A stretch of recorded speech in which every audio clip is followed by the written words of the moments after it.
नमस्कार, मी अक्की पटेल स्वागत करतो तुमचं महाराष्ट्र प्राईम न्यूज मध्ये। आज मी आलोय कळंब तालुक्यातील मंगरुळ या गावात। लोकसभा निवडणूक होणार आहे। या लोकसभा निवडणुकीची उमेदवारी महायुतीचे उमेदवार अर्चना पाटील व महाविकास आघाडीचे उमेदवार ओमराजे निंबाळकर अशी लढत होणार आहे। कुणाचं पारड जड राहील हे येणाऱ्या काळात दिसेलच, पण एक शेतकरी म्हणून किंवा सर्वसामान्य मतदार म्हणून लोकसभा निवडणुकीला सामोरे जाताना त्यांच्या काय अपेक्षा आहेत येणाऱ्या सरकारकडून, होणाऱ्या खासदाराकडून, ते थेट त्यांच्याकडून जाणून घेऊया। काय ना, अशोकरामराव पाटील, गाव मंगरुळ। लोकसभा निवडणूक लागणार आहे, तर या लोकसभा निवडणुकीत होणाऱ्या खासदाराकडून तुमच्या काय अपेक्षा आहेत सरकारकडून? सरकारनं जनतेचे प्रश्न सोडावे आणि विकास कामाबद्दल जरा हे करावं, पुन्हा एक DMC पाणी आणावं आणि खासदारानं जनतेच्या सोबत कायम राहावं। आता काय गावातील काय प्रश्न आहेत बरं, त्याकडे तुम्ही सांगताल की गावातले प्रश्न आहेत या समजता आहेत मंगरुळ गावचे? मंगरुळ गावाला आता सध्या पाणी टंचाई, शेतीसाठी पुन्हा लागणारा जे विमा वगैरे येतो ते विमा भेटत नाही। विमा वगैरे द्यावा शेतकऱ्यासाठी आणि अनुदानाचे ते पैसे मिळाले नाही। आणखीन पुन्हा गावात सुधारणा नाही, एवढंच। आपल्या मतदारसंघामध्ये ओमराजे निंबाळकर विरुद्ध अर्चना पाटील अशी लढत आहे, तर कुणाचं पारड जड राहील निवडणुकीमध्ये? ओमराजे निंबाळकर। काय कारण? त्यांचे लोकप्रतिनिधित्व चांगलं आहे आणि लोकांच्या समस्या सोडवण्यावर भरपूर वेळ देतात आणि कामं होतात। राणा पाटील यांची जी ओळख आहे पीक विमा स्पेशालिस्ट, आणि त्यांनी म्हणजे एक तुमच्या गावामध्ये पीक विमा आलेला आहे का बरं शेतकऱ्यांना? पीक विम्याबद्दल त्यांचं ही नाही, ती कंपनी संग मॅनेज होऊन 25% विम्याची रक्कम घेतात आणि कंपनीवरून मॅनेज होऊन विमा सगळा मिळूच देत नाहीत, एवढंच आहे त्यांचं। आणि विमा त्यांच्यामुळे मिळू शकत नाही। काय नाव?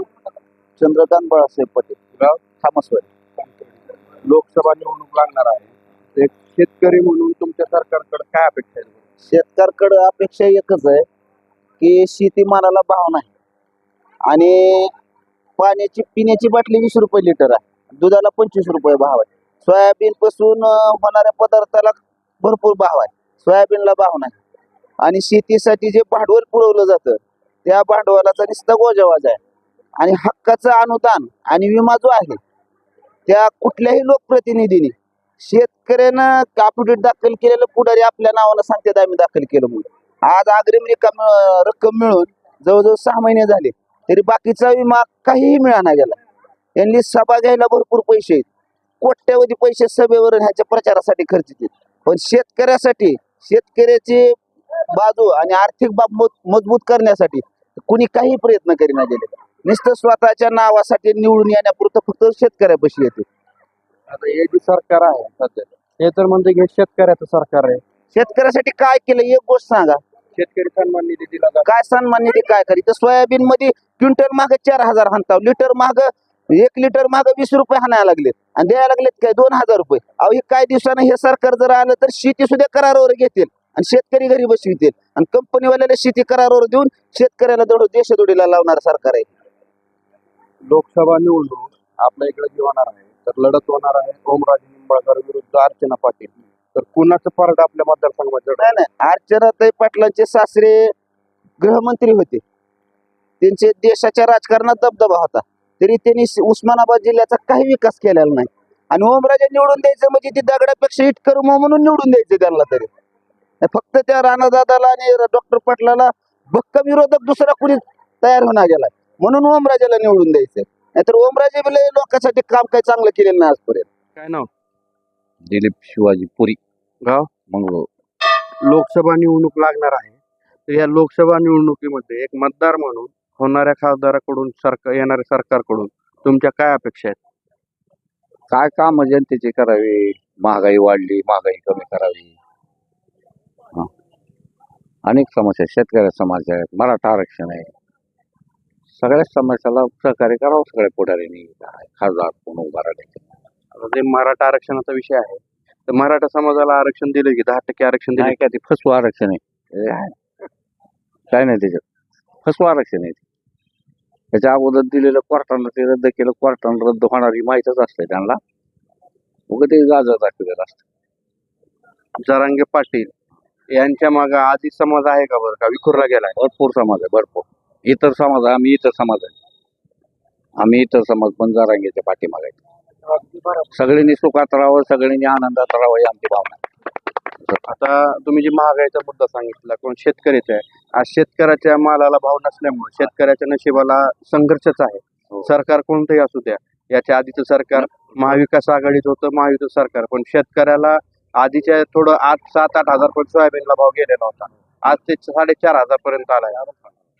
तर एक शेतकरी म्हणून तुमच्या काय भावना आहेत? मालाला योग्य भाव मिळावा लागतो. खात बियाणं अमुक त्याचे भाव कमी करावे लागते. हे करावं लागतं. दुसरं म्हणजे आज खर्च सुद्धा परवडतच नाही. शेती मला सुद्धा शेती आहे. मला 5 एकर शेती आहे. 20,000 रुपयाचं हरभरे निघाले, 35,000 गेले. हा, परवडत नाही. दुधाचं सुद्धा तिथे बोंब आहे. दुधाला सुद्धा दूध 20 रुपये 22 रुपये लिटर आहे. त्याला बाकी सगळं मटेरियल भरपूर लागतं, सगळं असं जास्त लागतं, त्याच्यामुळे परवडतच नाही. आणि ही सर्वसामान्य लोकांचा विचार करणारं सरकार नाही.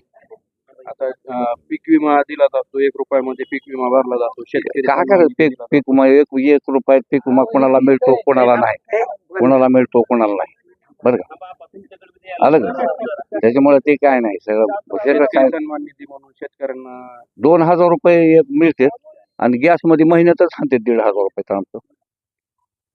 गॅसचा भाव 1,500 रुपये झाला. 1200-1100 रुपयाला गॅस आहे. त्याच्यामुळे काय नाही.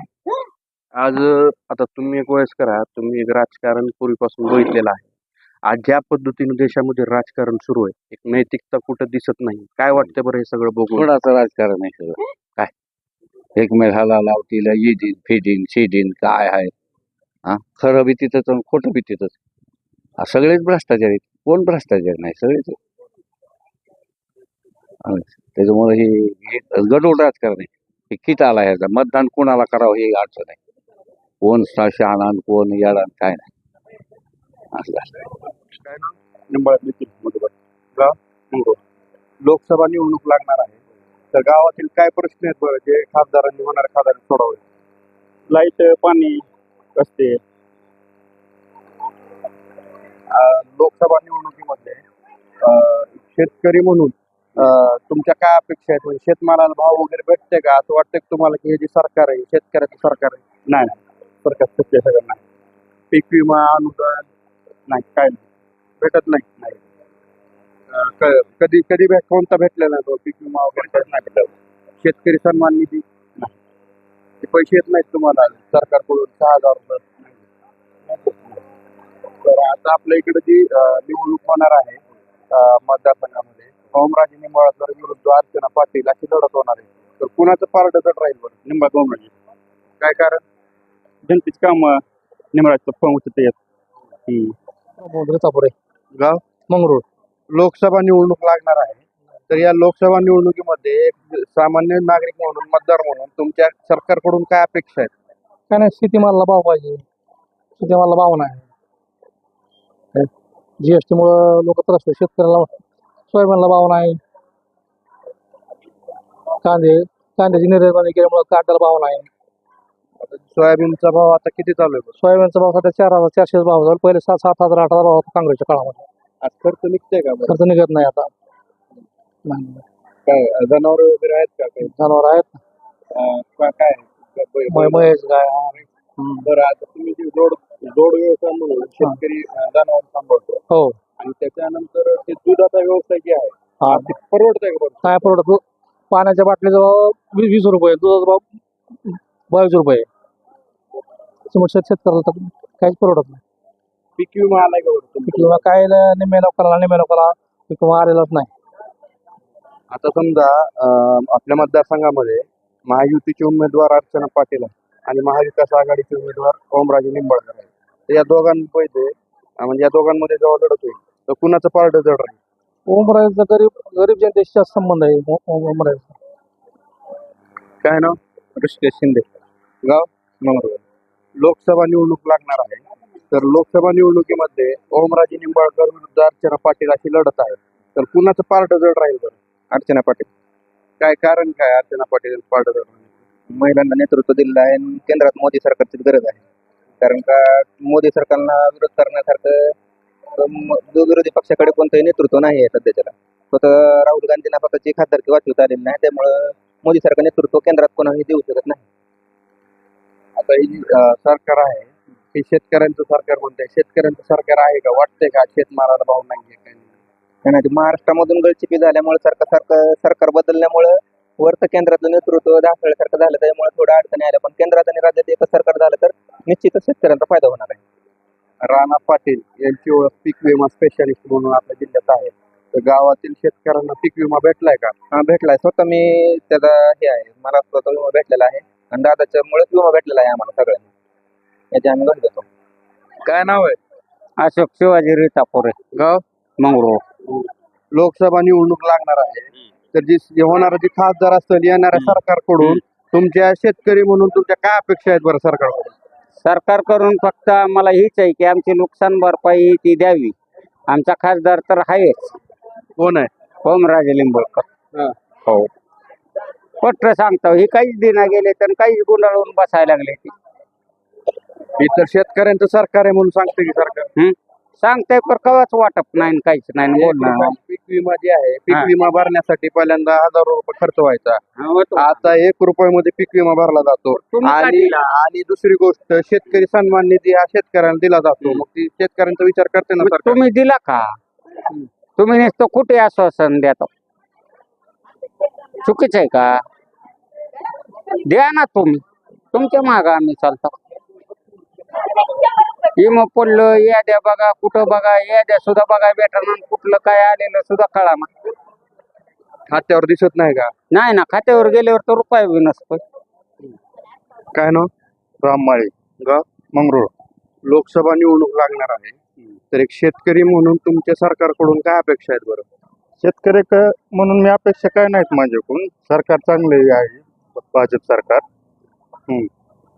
आता होणाऱ्या खासदाराकडून काय अपेक्षा असतील ना? आता भाजप सरकार जे म्हणता तुम्ही चांगलं आहे, तर आता जी लढत होणार आहे आपल्या इकडं मतदारसंघामध्ये, अर्चना पाटील विरुद्ध ओमराजे निंबाळकर अशी लढत होणार आहे, तर कुणाचं पारड जड राहील बरं आपल्या मतदारसंघात? अर्चना पाटील. अर्चना पाटील. अर्चना पाटील यांचं पारड जड राहील. तर काही म्हणजे काही कामं त्यांनी केलेली आहेत, ती तुम्हाला सांगता येतील? यांनी नाही केलं, त्यांच्या यांनी केलेले आहेत ना. राणा पाटील यांनी केले काय काय सांगा ना. काय सगळ्याच राणा पाटलांनी काम केलेले आहे. राणा पाटील काम करताय. राणा पाटलांची ओळख पीक विमा स्पेशालिस्ट म्हणून आहे. हो आहे की. तर गावामध्ये पीक विमा आलाय का शेतकऱ्यांना? हो आलाय ना, आलाय ना, आलाय.